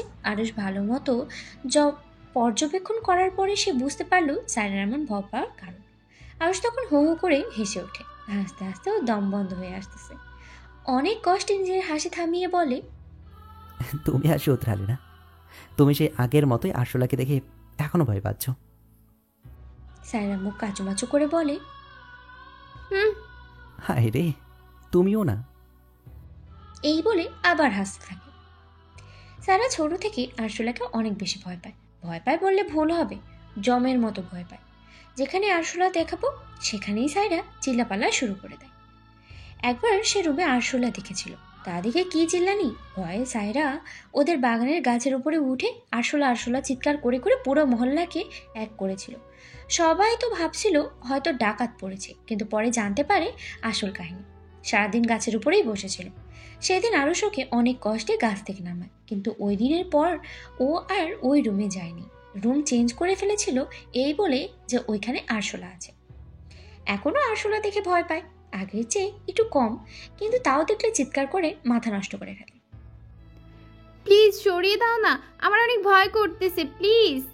আরুষ কিছু বলতে গিয়েও থেমে যায়। তারপরে কি জানি ভাবলো, ভাবা শেষেই ওর মুখে একটা দুষ্টু হাসি ফুটে ওঠে।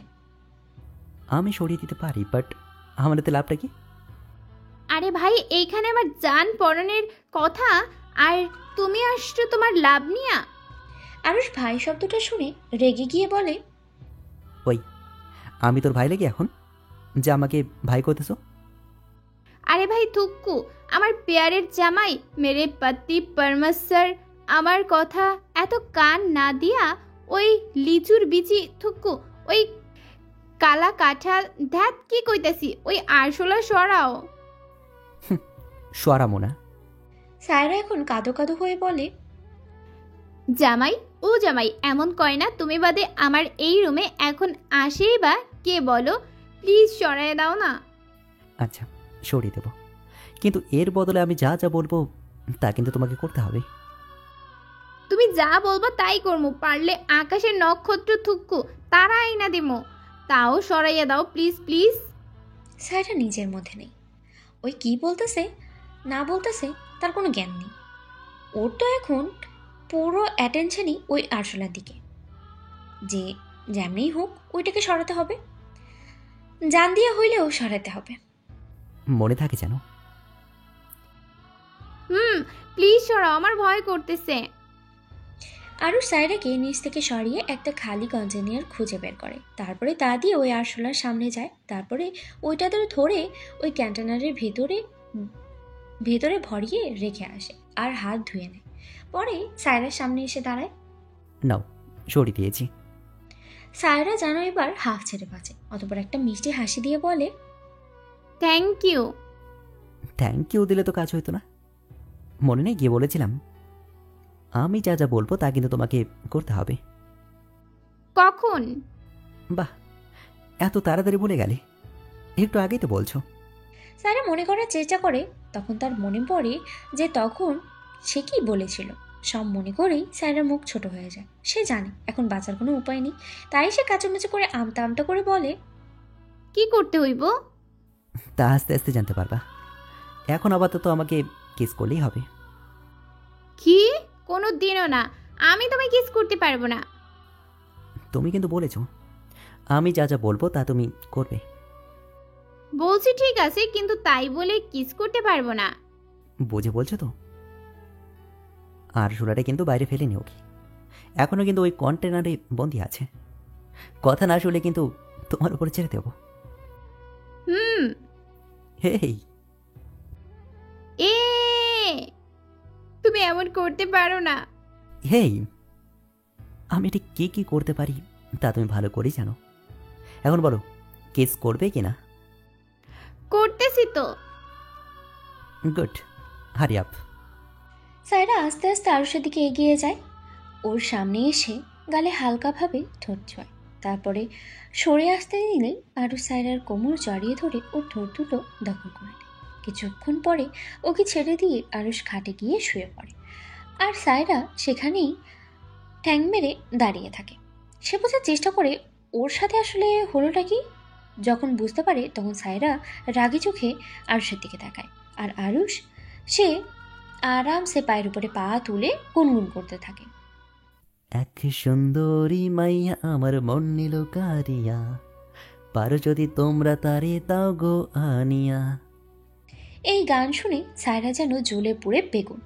সায়রা রাগে ফুঁসতে ফুঁসতে ধূপধাপ করে সোফায় গিয়ে শুয়ে পড়ে, আর কি জানি বিড়বিড় করতে থাকে। কিছুক্ষণ পরে সায়রা অনুভব করে সে আকাশে ভাসতেছে। তারপর সে বুঝতে পারলো আরুষ তাকে কোলে তুলে নিয়ে গেছে। সায়রা হাত পা ছুটাছুটি শুরু করে দেয়। আরুষ সেই দিকে তোয়াক্কা না করে সায়রাকে শুইয়ে দেয়, আর নিজেও ওর পাশে শুয়ে ওকে বুকে জড়িয়ে নেয়।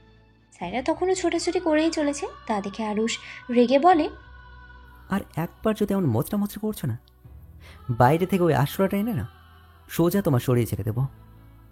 এইবার সায়রা কাঁচোমাচো হয়ে যায়। সে জানে এখন কথা না শুনলে আরও সত্যি এইটাই করবে, তাই কিছু না বলে চুপটি করে ওর বুকে শুয়ে থাকে। একসময় ঘুমিয়েই পড়ে।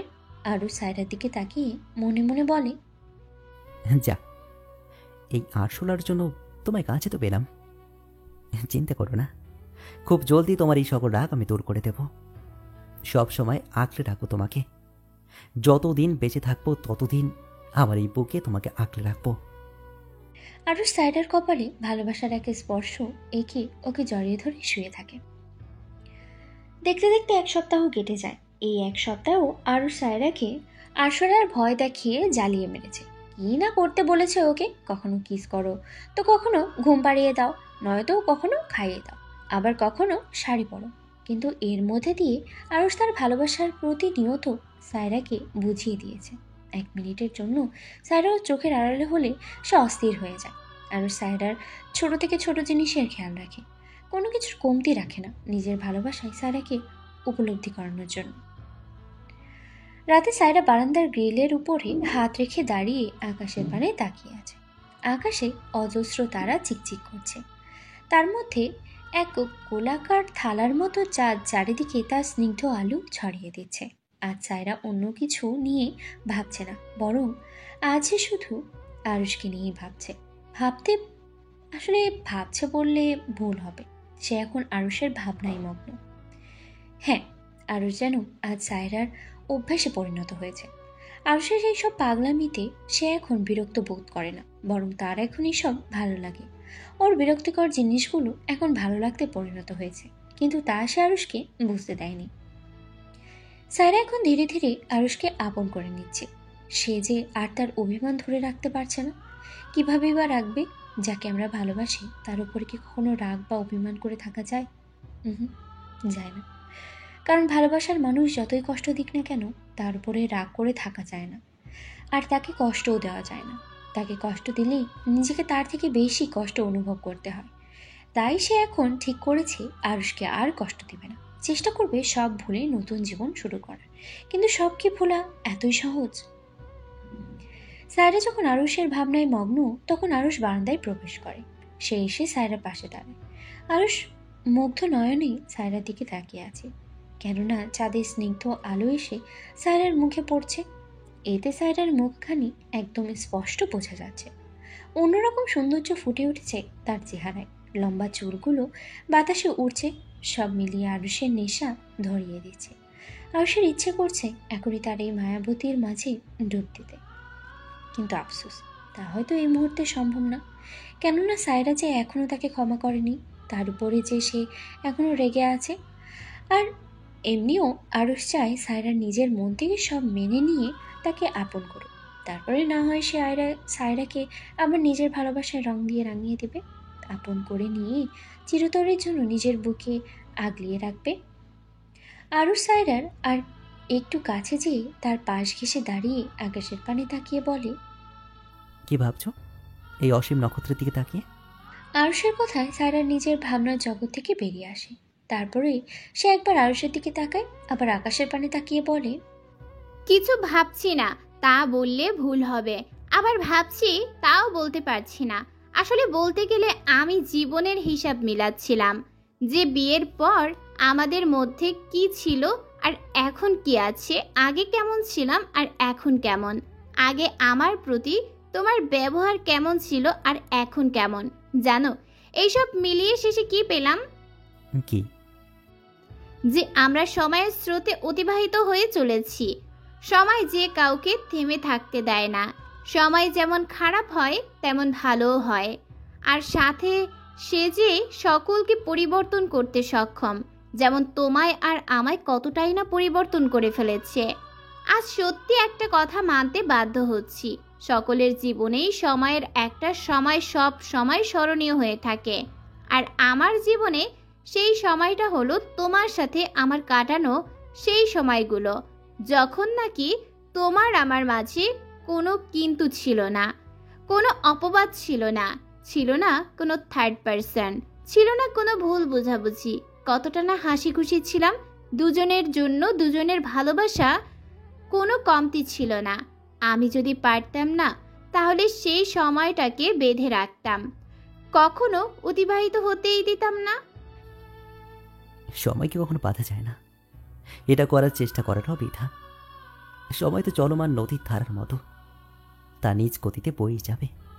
তাই পুরনো সময়কে স্মরণ করে শুধু ভালো লাগা উপলব্ধি করা যায়, কিন্তু বর্তমান সময়ে তার চেয়ে ভালো স্মৃতি তৈরি করে তাতে সন্তুষ্টি লাভ করা যায়। সায়রা এক মুচকি হেসে বলে, তাই তো সময়ের সাথে সাথে এমন কিছু স্মৃতি তৈরি হয়ে গেল যা সব কিছু অগোছালো করে দিল। কিছু ভয়ঙ্কর স্মৃতি যা মনে করলে আমাকে তিলে তিলে শেষ করে দিতে লাগে, যা যন্ত্রণা দেয়, কষ্ট দেয়। আফসোস, যদি সময়টাকে বেঁধে রাখতে পারতাম আর তা পরিবর্তন করতে পারতাম, তাহলে নিজের জীবন থেকে সেই ভয়ঙ্কর স্মৃতিগুলো মুছে ফেলতাম আর সব সময়ের জন্য শুধু সেই হাসিময় ভালো স্মৃতিগুলো গুছিয়ে রাখতাম। বলেই রুমের দিকে পা বাড়ায় সায়রা। আরও সাথে সময় ধরে মাথা নিচু করে সব শুনছিল। সায়রার প্রত্যেকটা কথা তাকে আঘাত দিচ্ছিল, কেননা তার যে অজানা নয় যে সায়রা কোনো ভয়ঙ্কর স্মৃতির কথা বলছে। সায়রা সেই রাতের কথা বলছে যেদিন আরুষ সুবাহর উপরে হাত তুলছিল, তার চরিত্র নিয়ে কথা তুলেছিল, তাকে কিনা চরিত্রহীনা বলেছিল, বিভিন্নভাবে তাকে নিচু করেছিল। আরুষ পিছন থেকে সায়রার হাত আটকিয়ে বলে, পুরনো স্মৃতি মুছে যাবে না, কিন্তু নতুন স্মৃতি তো করা যাবে, যা পুরনো ভয়ঙ্কর স্মৃতিগুলোকে ভুলিয়ে দেবে, নতুন করে সব শুরু করতে সাহায্য করবে, কষ্ট ভোলাতে সাহায্য করবে, পেছনের অন্ধকার পেরিয়ে নতুন এক আলোয় রাঙিয়ে তুলবে। আমাকে কি শেষবারের মতো সুযোগ দেওয়া যায় না? আর একবার কি সব ভুলে আমাকে ভালোবাসা যায় না? সায়রা এবার পিছনে ফিরে ঘুরে আরুষের দিকে তাকায়, আর তাকিয়ে দেখে সে করুণ চোখে তার দিকে তাকিয়ে আছে। চোখে স্পষ্ট অনুতপ্ততা দেখা যাচ্ছে। সায়রা যে চেয়েও তার চাহনিকে উপেক্ষা করতে পারছে না। সায়রা আরুষের কোনো কথার উত্তর না দিয়ে সে আবারও সেই গ্রিলের পাশে হাত দিয়ে আকাশের পানে তাকিয়ে থাকে গভীরভাবে। আরুষের বুঝতে বাকি নেই যে সায়রা এই প্রশ্নের উত্তর দিতে চাচ্ছে না, তাই আরুষ সায়রাকে কোলে করে বারান্দায় রাখা সোফায় বসে। সায়রা আরুষের কোল থেকে উঠতে চাইলে আরুষ পেছন থেকে আরো শক্ত করে জড়িয়ে ধরে যাতে সায়রা নড়তে না পারে। সায়রা বেশ ভালো করেই বুঝে গেছে যে সে চাইলেও আরুষের বাহুডোর ছেড়ে থেকে ছাড়া পাবে না, তাই এভাবেই বসে থাকা তার জন্য উত্তম। তাই সায়রা চুপচাপ আরুষের বুকে হেলান দিয়ে বসে থাকে। তা দেখে আরুষ গুনগুন করতে বলে, আমার ভিতর বাহিরে অন্তরে অন্তরে তুমি আছো হৃদয়ে জোরে, আমার ভিতর বাহিরে অন্তরে অন্তরে তুমি আছো হৃদয়ে জোরে। সায়রা এতক্ষণ মুগ্ধ হয়ে আরুষের গান শুনছিল। আরুষের গানের গলা যে মোটামুটি অনেক ভালো তা সায়রার মানতেই হবে। আগেও আরুষ সায়রার জন্য এমনই গুনগুনে করেই গান গাইত। যখন সায়রা মন খারাপ থাকতো বা রাগ করতো, আরুষের গান শুনে সে কোনো মতেই রাগ বা মন খারাপ করে থাকতে পারত। তার কাছে আরুষের গান গাওয়াটা একটা নেশার মতো কাজ করে, যা শোনার পরে সে দুনিয়াদারি সব ভুলে যায়। আরুষ গান শেষ করে সে ঘোর লাগা দৃষ্টিতেই সায়রার দিকে তাকিয়ে থাকে। চোখ বন্ধ অবস্থায় তাকে কতটাই না মায়াবী লাগছে। সে হারিয়ে যাচ্ছে সায়রার মাঝে। নিজেকে আর সংযত না রাখতে পেরে সে সায়রার ঘাড়ে নিজের মুখ ডোবায়। সেখানে আলতো করে নিজের ঠোঁটের স্পর্শ দিতে লাগে। আরুষের স্পর্শে সায়রা আস্তে আস্তে আরুষের মধ্যে ডুবে যেতে থাকে। আরুষের ঠোঁটের স্পর্শগুলো আস্তে আস্তে গভীর হতে লাগে।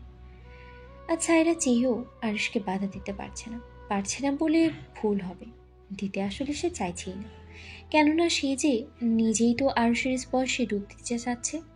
সায়রার কোনো বাধা না পেয়ে আরুষ ধীরে ধীরে সায়রার ঠোঁটগুলোকে নিজের আয়ত্তে করে নিয়েছে। তারপরে হুট করে সায়রাকে কোলে তুলে রুমের দিকে এগোতে লাগে। আজ না হয় আরও একবার তার ভালোবাসাকে ভালোবাসায় বেঁধে রাখবে, নিজের করে নেবে নতুন করে। আগেরবার আপন করে নিলেও ছিল সংশয়, প্রতিশোধ কিংবা আরও অনেক কিছু, কিন্তু এবার না আছে কোনো প্রতিশোধ, না আছে কোনো সংশয়, শুধুই রয়েছে তাদের ভালোবাসা। সায়রার জমানো অভিমানের পাহাড়টা আজ হয়তো ভেঙে যাবে, হয়তো নতুন করে শুরু হবে তাদের নতুন জীবনের পথ চলার সূচনা। সকাল 7টা বাজে। সায়রা আরুষের খালি বুকে মাথা রেখে ঘুমাচ্ছে। কিনা নিষ্পাপ লাগছে তাকে, মুখটা একদম উজ্জ্বল দেখাচ্ছে। এক আলাদা মায়াই বিরাজ করছে তার মুখখানিতে। আরুষ আরো গভীরভাবে সায়রাকে নিজের সাথে জড়িয়ে নেয়। আরুষের আজ বেশ শান্তি লাগছে। সে তার ভালোবাসাকে হারিয়ে আবার নতুন করে পেয়েছে। তার ভালোবাসার মানুষকে নিজের ভালোবাসায় নতুন করে রাঙিয়েছে। কিন্তু ওকে ভুল বুঝে কতদিন কষ্ট দিয়ে ফেলেছিলাম, নিজের থেকে দূরে সরিয়ে ফেলেছিলাম, নিজের ভালোবাসা থেকে বঞ্চিত করতে চেয়েছিলাম। যে কিনা আমাকে পাগলের মতন ভালোবাসতে চেয়েছিল, যে কিনা আমার একটু ভালোবাসা পাওয়ার জন্য কাঙাল ছিল। অন্য কারো অন্যায়ের শাস্তি আমি তাকে দিয়ে গেছি, ভুল বুঝে খেয়েছি, তার সঙ্গে অন্যায় করছি। কিন্তু এখন থেকে আমি কখনোই নিজেদের মধ্যে না কোনো ভুল বোঝাবুঝি আসতে দেব, আর না কোনো তৃতীয় ব্যক্তিকে আসতে দেব, প্রমিস। এসব ভাবতে ভাবতে আরুষ সায়রার কপালে চুমু দেয়। কপালে কারোর স্পর্শ পেয়ে সায়রার ঘুম ভেঙে যায়। সায়রা আলতো করে ঘুম ঘুম চোখে আরুষের দিকে তাকায়। আরুষের চেহারায় ঠোঁটের কোণে মৃদু হাসি দেখে সায়রার মুখে হাসি ফুটে ওঠে।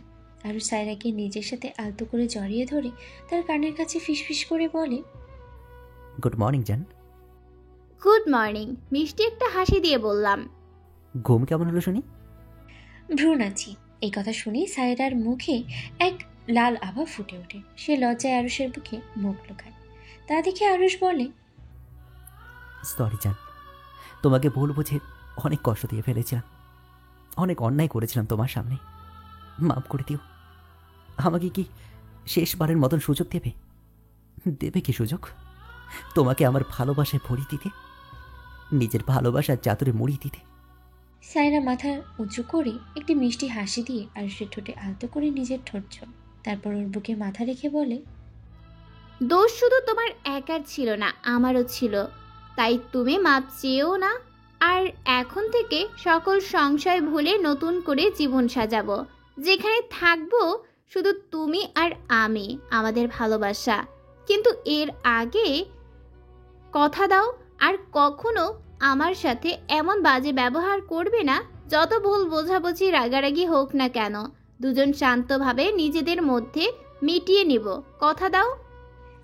আরুষ মুচকি হেসে সায়রার কপালে ভালোবাসার স্পর্শ এঁকে দিয়ে বলে, কথা দিলাম আর কখনো এমন কিছু করব না, প্রমিস। যাও এখন ফ্রেশ হয়ে আসো। जो हुकुम मेरे शहजादी। বেশ কিছুক্ষণ পরে সায়রা নিজে চলে যায় নাস্তা তৈরি করতে। আরুষও ততক্ষণ ফ্রেশ হয়ে চলে আসে। একটা ব্ল্যাক ট্রাউজার আর টি শার্ট পরে সে নিচে নেমে আসে। নিচে এসে সে সোজা রান্নাঘরে চলে যায়। গিয়ে পিছন থেকে সায়রার কোমর জড়িয়ে ধরে ওর কাঁধে ধরে রেখে বলে, কি করছো? আকাশ থেকে ডিম পড়তাছে। মজা করছো নাকি? তুমি তো রান্না করছো। দেখতে যখন পাচ্ছ তখন এমন ফালতু প্রশ্ন কেন করছো? আমার বউ দেখে রেগে গেছে। তা আমার বউ কি জানে তাকে রাগ করলে আরো বেশি সুন্দর লাগে? যখন তার নাক রাগে লাল হয়ে যায় আর গালগুলো টমেটোর মতন ফুলে যায়, তখন তাকে দেখে ইচ্ছে করে টুক করে খেয়ে ফেলি। সায়রা এখন রাগ ভুলে লজ্জায় লাল হয়ে যায়। আরুষ যে কেন তাকে বারবার এমন লজ্জায় ফেলায় কে জানে। সায়রা কিছু না বলে রান্না করতে থাকে আর আরুষ পিছন থেকে ওকে জড়িয়ে ধরে ওর কাঁধে নাক দিয়ে ঘষতে থাকে। ঠিক তখনই আরুষের মোবাইলে একটা ফোন আসে। আরুষ পকেট থেকে মোবাইল বের করে নাম্বারটা দেখে ভ্রু কুঁচকে যায়। সে ফোন রিসিভ করে কথা বলতে থাকে। হোয়াট? এত কিছু হয়ে গেল আর আপনি আমাকে এখন বলছেন? ওপাশ থেকে কি বললো বোঝা গেল না। ঠিক আছে, আপনি যা ভালো মনে করেন, আমার এখানে কিচ্ছু বলার নেই বলে ফোন রেখে দেয়। সায়রা ততক্ষণে খাবার টেবিলে সাজিয়ে ফেলে। পরে আরুষের কাছে এসে বলে, কি হয়েছে? কি হয়েছে? কমিশনার ফোন দিয়েছিল। কেন? তোমাকে একটা কথা বলা হয়নি। তুমি যখন হাসপাতালে ছিলে তখন আমি রোহানকে পুলিশের কাছে দিয়েছিলাম। ও, তা কেন ফোন করেছিলে? কিছুদিন আগে রোহান জেল থেকে পালানোর চেষ্টা করে, এতে কিছু পুলিশ অফিসারদের আঘাতও করে। পুলিশের গান নিয়ে সেও পালিয়ে যায়। পুলিশ যখন তাকে ধরতে যায় তখন সে পুলিশের ওপর ব্যাকফায়ার করে। ওকে কোনোভাবেই ধরা যাচ্ছিল না, তাই পুলিশ বাধ্য হয়ে ওকে গুলি করতে থাকে, আর ওর অন দ্য স্পট ডেড হয়। এখন ওর ফ্যামিলিকে ওর লাশ নিয়ে যাওয়ার জন্য বলে, কিন্তু সম্মানের ভয়ে সে ওর লাশ নিতে মানা করে ফেলে। তাই এখন ওর লাশের কী করবে তার জন্য ফোন দিয়েছিল। সায়রা সব শুনে তার ভিতর থেকে এক দীর্ঘশ্বাস বেরিয়ে আসে। সকলের কর্মের ফল তাকে পেতেই হয়, হয়তো ইহকালে, তা না হলেও পরকালে। শাস্তি তো তাকে ভোগ করতেই হয়। দেখতে দেখতে 4 মাস কেটে যায়। আরুষ আর সায়রা এখন ইতালিতে সেটেল হয়ে গিয়েছে। আরুষের সব কিছু যেহেতু এইখানে, তাই সকলের মতেই তারা দুইজনে এখানেই চলে এসেছে। এখানে এরা নতুনভাবে নিজের জীবন সাজাচ্ছে, যেখানে তাদের ভালোবাসার কোনো কমতি নেই। সায়রা এখান থেকেই তার পড়ালেখা শেষ করেছে, আর আরুষও তাকে ফুল সাপোর্ট করেছে। সন্ধ্যায় সায়রা কফির মগ নিয়ে বারান্দায় দাঁড়িয়ে তাদের চুমুক দেয়। বাতাসে তার খোলা চুলগুলো উঠতে লাগে। বিকালের এই বাতাসটাকে চোখ বন্ধ করে অনুভব করতে লাগে। আরুষ তখন পিছন থেকে সায়রার কোমর চেপে ধরে তার ঘাড়ে নিজের মুখ ডুবিয়ে দেয়। সায়রা আরুষের স্পর্শ বুঝতে পেরে মুচকি হেসে চোখগুলো খুলে আরুষের উপরে নিজের শরীরের ভর ছেড়ে দেয়। তারপরে শুভম মৃদু হেসে বলে, বাহ, আজ দেখি আমার হাজবেন্ড ফুল রোমান্টিক মুডে আছে, কি ব্যাপার? আরুষ চোখ বন্ধ করে সায়রার ঘাড়ে চুমু দিতে দিতে মাতাল কণ্ঠে বলতে লাগে, আমি তো সবসময় রোম্যান্টিক মোডে থাকতে চাই, তোমাকে নিজের ভালোবাসায় রাঙাতে চাই, তোমাদের টুপে থাকতে চাই, কিন্তু তুমি তো সেই সুযোগটাই দাও না। সায়রা আরুষের দিকে ঘুরে তার গলায় নিজের 2 হাত রেখে এক মিষ্টি হাসি দিয়ে বলে, ও আচ্ছা, তাই বুঝি। আরুষ সায়রার কোমর জড়িয়ে ওকে আরো কাছে টেনে বলে, জি হ্যাঁ, তাই। তা এখন কি একটা সুযোগ দেওয়া যাবে কাছে আসার? বলে আরুষের সায়রার মুখের কাছে নিজের মুখ নিয়ে আসে। সায়রা আরুষের মুখের সামনে হাত রেখে আটকে খিলখিল করে হেসে বলে, একদম না, আমার এখন রাতে রান্না করতে হবে। আরুষ বাচ্চাদের মতো ফেস করে বলে, এটা একদমই ঠিক না, তুমি সবসময় এমন করো। তোমার কাছে আসলে তুমি এমন চিটিং করো পালানোর জন্য, এতে আমার বুঝি কষ্ট হয় না? আহারে, আমার বরের কত কষ্ট, এখন সরো যেতে দাও। তা তো হচ্ছে না। আজ আমি তোমার কোনো বাধাই মানব না, কেননা তুই যে শুধুই আমার। এই বলে সায়রাকে কোলে তুলে নেয় আর রুমের দিকে পা বাড়ায়। হয়তো আজ আবারও নতুন করে রাঙিয়ে দেবে আরুষ সায়রাকে নিজের ভালোবাসার রঙে। পাড়ি দিবে এক অজানা ভালোবাসার রাজ্যে, যেখানে থাকবে না কোনো সংশয়, না থাকবে কোনো অবহেলা, না থাকবে কোনো ভুল বোঝাবুঝি, শুধু থাকবে তাদের দুষ্টু মিষ্টি ভালোবাসা। বেঁচে থাকুক তাদের ভালোবাসা, মধুর হোক তাদের এই জীবন। সমাপ্ত। जितनी दफा देखो तुम्हें धड़के सुरों से, ऐसा तो कभी होता नहीं मिलके गैरों से दूर जाना नहीं, तुमको है कसम खुद से ज्यादा तुम्हें चाहते हैं सनम, दूर जाना नहीं मुझसे सनम, खुद से ज्यादा तुम्हें चाहते हैं सनम, दिल में जो भी है तेरा ही तो है, चाहे जो